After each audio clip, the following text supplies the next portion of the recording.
In this video, we want to find the surface integral over a spherical cap. We're asked to evaluate the surface integral of x² plus y² times z ds, where the surface is a portion of the sphere x² plus y² plus z² equals 9, lying above the plane z equals 1. Because we're looking at a sphere, we want to use spherical coordinates, so let's parameterize the surface. X is going to be 3 sine phi cosine theta, y is 3 sine phi sine theta, and z is 3 cosine phi. Here theta is between 0 and 2 pi because when we're looking at the sphere from in the xy plane, that's just going to be the whole circle. So from 0 to 2 pi. Because when we want the portion above z equals 1, we need to determine the bounds of phi. So remember, phi depends, or phi is the angle that from the positive z-axis. So basically, we have this. This is z equals 1, let's say. And we need to figure out what this angle is over here. That's going to be our phi. So to determine the limits of phi, we have that z has to be greater than or equal to 1. Because if over here this is z equals 1, clearly everything above it is going to be z greater than or equal to 1. So we want to see where that intersection is. Well, z has to be greater than or equal to 1. And z, we said, over here is 3 cosine phi. So we have 3 cosine phi is greater than or equal to 1. Dividing both sides by 3, we have cosine phi is greater than or equal to 1/3, which means that phi has to go from 0 to inverse cosine of 1/3. So 0 will be over here.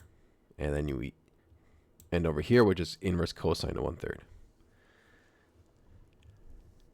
Now let's compute ds. So for a sphere of radius r, the surface element in the spherical coordinates is r² sine phi d phi d theta. And here we had x² plus y² plus z² equals 9. So r² is obviously going to be 9 because our radius is 3. So this is going to be our ds. Now the next step, we want to express the function in spherical coordinates. So you have x² plus y² equals 9 sine squared phi. So, and z is equal to 3 cosine phi. So then x² plus y² times z will just be 9 sine squared times 3 cosine phi. And that's going to equal 27 sine squared phi cosine phi.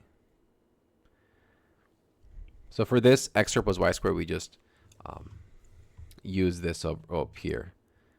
So if you have x² and y², that's 9 sine squared phi cosine squared phi. So it's like this.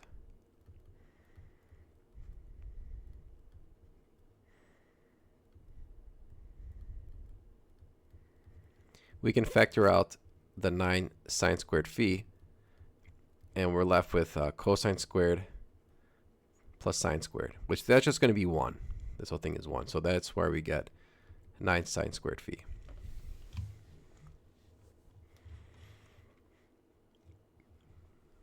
So we multiply the inside to get 27 sine squared phi cosine phi. And then now we have our double integral. So inside, we already said, phi goes from 0 to inverse cosine of 1/3. Theta goes from 0 to 2 pi. We can multiply the 27 and the 9. That's just going to be 243. And then the sine squared phi and the sine phi is just sine cubed phi. In order to solve the integral, we have to use a u substitution. So if we let u equal sine phi, du is cosine phi.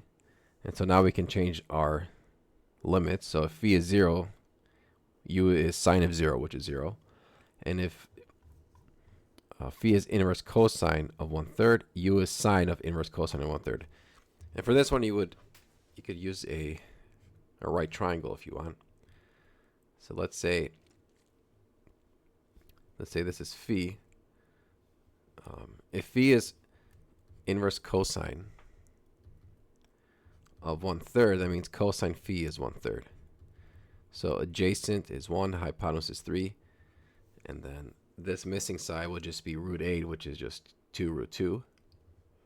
So then sine of phi, that's opposite over hypotenuse, so that's 2 root 2 over 3. So that's what we have over here. That's going to be the upper limit. So now we have u cubed du, and then the 243 is a constant. You could just pull it outside. Integrate u cubed is u to the 4th over 4. Plug in the bounds. Multiply by 243 and get 64. Or you get 48 actually. So it's 243 over 4 times 64 over 81 to get 48. But then you want to integrate that over 0 to 2 pi. Because right now what we did was we calculated this integral. So we're going to take our answer from this integral and then go from 0 to 2 pi d theta. So 48 from 0 to 2 pi, that's just going to be 48 times the length of the interval. So that's 48 times 2 pi, which is 96 pi. And that's going to be our final answer.